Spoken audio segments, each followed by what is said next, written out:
Hello, welcome back to Learn Oikonomia. In this video, we are going to understand the meaning of Pigou Effect as well as we will be answering the question, how is government debt related to Pigou Effect? Let's get started. We have to see that Pigou Effect plays a very important role, especially when we deal with macroeconomics. So, what this effect is all about? This means that it is something which is related to the relationship between consumption, wealth, employment, as well as output. So, this happens mainly during the period of deflation. What is deflation? It involves the reduction in the value of your money, right? So, as per Pigou, he says that when there is a deflation or there is some kind of reduction in the prices, employment would increase. Why? This is due to the increase in wealth, or as a result, this will lead to increase in output as well as consumption. So, prior to the period of deflation, there would be a period of liquidity trap. We know that liquidity trap is a concept which is introduced by John Maynard Keynes. And so during this liquidity trap period, what happens is that there would be zero demand for investment in bonds, even though the rate of investment the rate of interest rate is very less. You won't be you won't be feeling to invest, so there won't be any investment in the market. As a result, people will be holding cash, so they will be holding cash as cash balances with them. They won't make any kind of investment because they anticipate a period of deflation or war in the future. The Pigou effect proposes a mechanism to escape from the period of liquidity trap. So, according to the theory, price levels and employment would fall and unemployment would be increasing in the economy. What happens when the price level declines? Then the real balance would increase. And by using Pigou effect, you can see that consumption would be stimulated in the economy. People would be consuming more and more because the value of their wealth increases, right? So the Pigou effect is also known as real balance effect. We know that after Pigou, he is an English economist who argued against the Keynesian economic theory by telling that the periods of deflation due to a drop in aggregate demand would be self-correcting. But as per Keynes, we know that how Keynes has argued for the intervention of government in the economy to help the people or to help the economy to come out of the problem of liquidity trap or depression. Now, the deflation is just something that would cause an increase in the wealth, and this will lead to this will lead to increase in the expenditure of the people, and there would be a correcting. So there would be a correction happening as a result of all these things. On the other hand, you can see that if there is inflation in the economy, then during that period, prices would be increasing, and that is what is known as inflation, right? There is a sustained increase in price level, that is inflation. So during inflation, there would be an increase in the prices, and the wealth and consumption would be dropped. There will be a drop in the consumption as well as wealth of the people, because why? People have to pay more and more for meeting their consumption expenditure. So as a result, they will reduce their consumption. Their wealth will be reducing because they have to pay more to get some commodities from the market, or if they want to get some service from the market, they have to pay more. So that means that their wealth would be reducing. Output and employment too would be reducing, and aggregate demand also goes down because they don't want to pay more and more in the market to get a commodity. So they will try to postpone their consumption. For the time being, they will try to cut short their consumption. So for the time being, there would be a reduction in their consumption, right? So if an economy is suffering from a liquidity trap, then there won't be any effect if you apply a monetary stimulus, because even though people have money in their hand, they won't make any investment because they are fearing a depression in the near future. So they are expecting that if they invest, that would end up in loss. They won't make any investment today. So there is no incentive for people to make investment during a period of liquidity trap.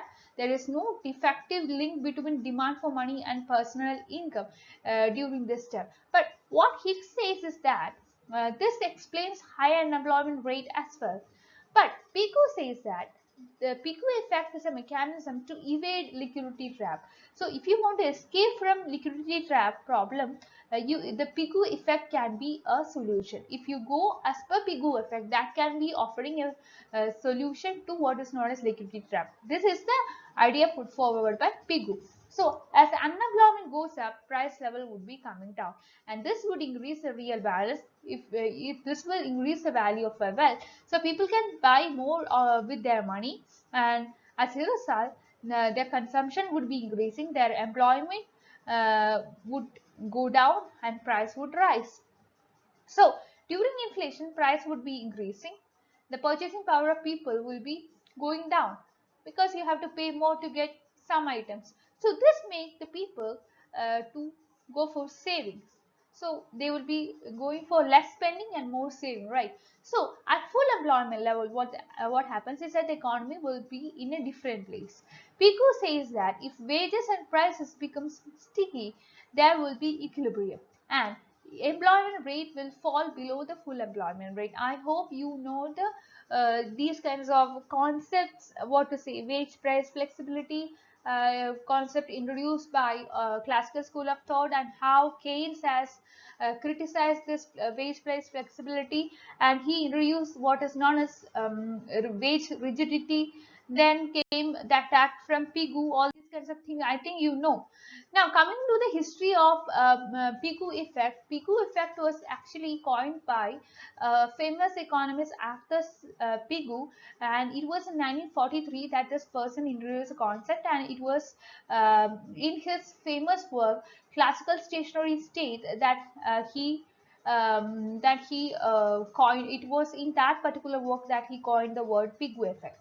So there is such a link between real balances as well as consumption, right? It all deals with your consumption, expenditure, all these kinds of things. So in the case of classical economists, Pigou preferred the idea of natural rate to which an economy would ordinarily return. Pigou saw the real balance effect as a mechanism to fuse Keynesian and classical models. We know how different classical model is from Keynesian model, and how Keynes criticized classical models. All these kinds of things we have already seen in different videos which we have already made. So I don't want to go to the details of that. There have been many ideas of classical school of thought which was criticized by Keynes. Altogether, the classical school itself was fully attacked by Keynesian school of thought. So coming back to Pigou effect, we could see that with real balance effect, higher purchasing power would be resulted. So this would result in decreased government and investment expenditure. Critics of Pigou effect says that if this effect was always operating in an economy, the near zero nominal interest rate in Japan in the 90s might have been expected to end the historic Japanese deflation sooner than they did. So that was the main criticism offered by the critics. They have taken an empirical example and they have criticized the Pigou effect. Another apparent evidence against Pigou effect came from Japan. So again from Japan. We could see that the Pigou effect was critically looked at from the critics' point of view by taking some empirical examples, mostly from Japan. Coming to the link between Pigou effect and government debt, you can see that here you have to take the case of Robert Barrow, another famous economist. He is a Harvard economist. He contended that due to Ricardian equivalence, the uh, public cannot be fooled into thinking that they are richer than what they are when there is a government issuance of bonds. If the government issues bond, then there will be chances that there can be a reduction in the what to say, there can be a reduction, or there can be a change in the money in the economy, right? So this is because government bond coupons must be paid for by increasing future taxes. Government equivalence is an economic theory that says that financing government spending out of current taxes and future tax or will have equivalent effects on overall economy. If the government is taxing this generation, what it does is that it will be increasing the expenditure for the next generation. But if the government is increasing expenditure for this generation, that means that government has to tax the future generation to make everything equal, right? All else it has to deal with its expenditure today as well as tomorrow. So if it is making expenditure tomorrow, the repercussions would be happening in the form of increased taxes for the future generations. Barrow has argued that at the microeconomic level, the subjective wealth should be lessened by national government assuming a share of debt. As a consequence, bonds should not be considered a part of net wealth at the macroeconomic level. We know that if the government is selling bonds, what happens? The government would be getting money from the people. If the government is buying bonds, then people will be getting money from the government. That's right. So he contended that there is no way for the government to create a Pigou effect by issuing bonds because the aggregate level of wealth will not increase. Coming to the criticism, we have already discussed criticism how Japanese data has offered a criticism to the Pigou effect. The Keynes effect, on the other hand, it holds that the prices would fall and the nominal money supply will be associated with a larger real money supply. This will cause the interest to fall, and as a result, investment and spending on physical capital and would be there, and this would boost the economy. The implication is that insufficient demand and output will be resolved by lower price level. On the other hand, the Pigou effect says that a fall in the aggregate demand via rising real balances, right? So people have more money with them when there is a reduction in the price level. All these kinds of things we have already seen. Now came another economist, Kalaski. Kalaski says that the adjustment proposed by Pigou would increase catastrophically the real value of debts and would consequently lead to wholesale bankruptcy and confidence crisis. So here too he has taken the example of Japan.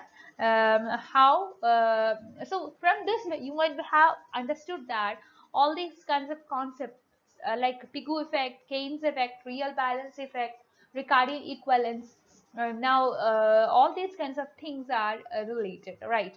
So that's all for today. Please like, share and subscribe to this channel for more videos, and you can be a part of my Telegram channel and Telegram group to discuss your doubts. That's all for today. Thank you. I'll be providing the links of both my Telegram group and Telegram channel in the description box. You can be a part of both.